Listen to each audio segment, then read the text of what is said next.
Let's go! The Champions League starts tonight as the Reds take on AC Milan. In today's video, we'll discuss all of the latest news ahead of the clash, which includes a massive Federico Chiesa update as a twist has emerged. There is so much to cover in today's video, but first, please do smash that like button and subscribe to the channel for daily Liverpool content.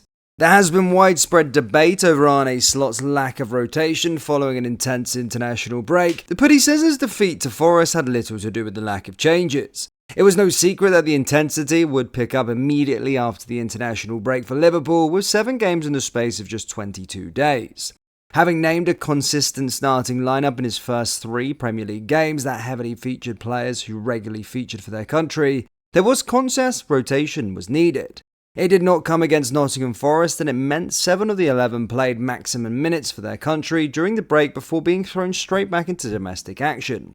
The intensity of the calendar is not new to supporters of Liverpool players, but Slot still is yet to embrace what is a key ingredient for success following his move from Feyenoord. If rotation would be the reason why we didn't win the game, then it probably wouldn't be the first game I lost in 2024 last Saturday, because at Feyenoord we didn't rotate a lot, he explained.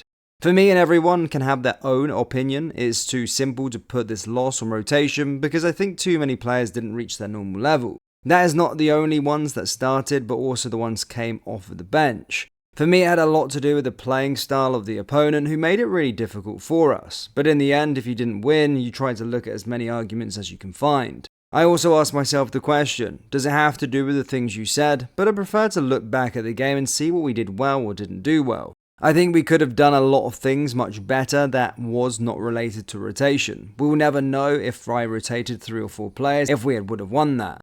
That is correct, we won't. Consistency in a team selection is just admired and is often key to success, but utilising the depth of a squad at the right time is a lesson he can learn from Jurgen Klopp. Slot continued, I think it has a day before the Forest press conference, someone said to me, 10 of your players have started for the national team, so which one were completely rested then? Now, I can do something about the rotation in the upcoming games because they are all with me, but before that they were with the national team and almost all of them played 2 times 90 minutes. I think they were prepared for that. We tried to prepare them for that, and for me this is a loss. Doesn't have to do with rotation, but more to do with the opponent and too many players not bringing what they can bring. Surely we can expect changes at the San Siro tonight though, right? A twist has emerged as it seems Federico Chiesa could make his debut this evening after it was said he wouldn't be ready. Yes, Arne Slot has hinted that minutes could be on the way for Federico Chiesa for the first time in a Liverpool shirt, should Liverpool need him against AC Milan. The Italian was named in Slot's 23-man travelling squad for their Champions League opener, and he is to be one of the Liverpool's 12 substitutes for their opener. Chiesa has watched the last 2 games from the San since signing, and the visit to the San Siro could yet be the scene of his debut after weeks of training at the AXA. Slot made it clear in his pre-match press conference that the 26-year-old would not be in the starting 11, but hinted minutes are a possibility, though he did include a notable if. He is for the first time in our team selection, and since I said it is the first time he is in the team selection, it would be a big surprise for him and everyone if he would start tomorrow, Slot explained. I don't think you should expect that he starts, but he can make a few minutes for the first time tomorrow if we need him. That is something we will see tomorrow. There is an argument that Liverpool needed Chiesa when they were chasing the game against Nottingham Forest, but it's clear that his chance is coming whether it be against Milan or in the near future. Slot continued, I don't expect him to be there for the starting lineup because he's been with Juventus training on his own for a long time, and now for a few weeks with us and some training time. It's too early for him to play 90 minutes, but hopefully he can make the first minutes in the upcoming fixtures. With 2 home fixtures on the horizon against Bournemouth and West Ham in the League Cup, it would not be a surprise to see Slot wait until then to give his new signing some minutes. Either way, it is evident that the head coach thinks highly of the Italian. On the signing, the number 14, Slot said, I always like to bring in quality players, and we believe and I think he is a quality player that combined with quality with enormous work rate.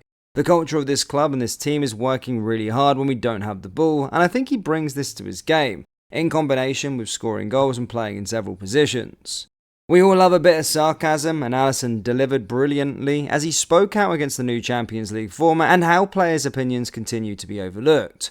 From 2024-2025 onwards, the number of clubs in the Champions League has risen from 32 to 36 in the new league phase, with each team playing 8 games in the initial stage.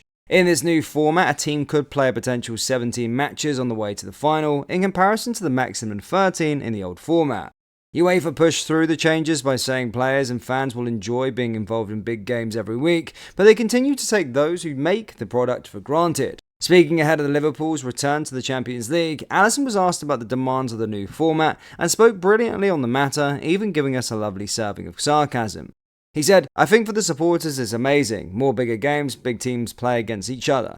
For us players, it's good you are going to play against the best in Europe, and it's always a good idea to add some games to the calendar that is not busy." Before adding with a smile, "I'm being ironic a little bit. Again, we are here to do our job, but nobody asks the players what we think, adding more games, so maybe our opinion doesn't matter. But everybody knows what we think about having more games. Everybody is tired of that, but we have to put those kind of things into the side and stay focused on the challenges we have here against Milan." Having said nobody asks the players what they think, a journalist followed up with the Brazilian's response and asked what the appropriate number of games per season would be. Allison turned it around superbly to add, "This is not the only question I should answer here. Okay, the number is 30 or 40.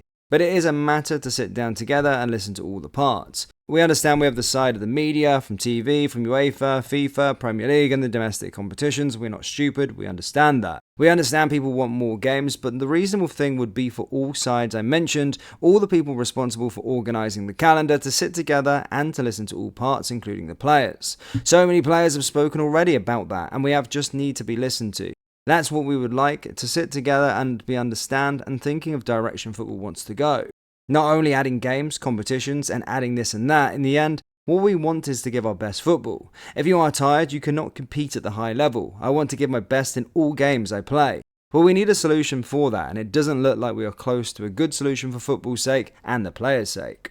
Lastly, Liverpool loanee Lewis Kumas will have another change of manager to contend with now Stoke boss Steven Schumacher has been sacked. After Jurgen Klopp's departure, Liverpool put a show of faith in Kumas as they offered him a long-term deal over the summer. In August, with Arne Slot now in place, Kumas signed a new contract and moved to Stoke on loan for the season. It didn't take long for the Reds' 18-year-old forward to make an impression in the Championship, scoring on his first start for the club under Schumacher. 3 days later, Kumas followed that up with another goal and assist in a 5-0 win over Middlesbrough in the League Cup, after which Stoke fans lauded him. In the league, however, Stoke have been less successful, winning 2 and losing 3 of their opening 5 matches. This has led Schumacher being removed from his post at Stoke, with sporting director John Walters already saying they hope to announce a new appointment shortly. In a statement, the club also declared that Mark Hughes, Chris Pohang, Peter Kavanagh and Elliot Turner are leaving Stoke, so Alex Morris and Ryan Shawcross will take caretaker charge of the team. Walters added, "We have a young, dynamic squad that is eager to develop and a clear vision of how to achieve success, and we hope to announce a new appointment shortly. We will need the fans, staff and players united in support to achieve our goals." On an individual level, Kumas and Liverpool hope the change of manager doesn't affect the attackers' playing time. Liverpool fans, what's your score predictions ahead of the game against AC Milan, and do you think Chiesa will make his debut? Yes or no? Let me know down in the comments. That brings us to the end of today's video. As always, please do smash that like button and subscribe to the channel for daily Liverpool content. Thank you, and I'll see you next time. Take care. Peace.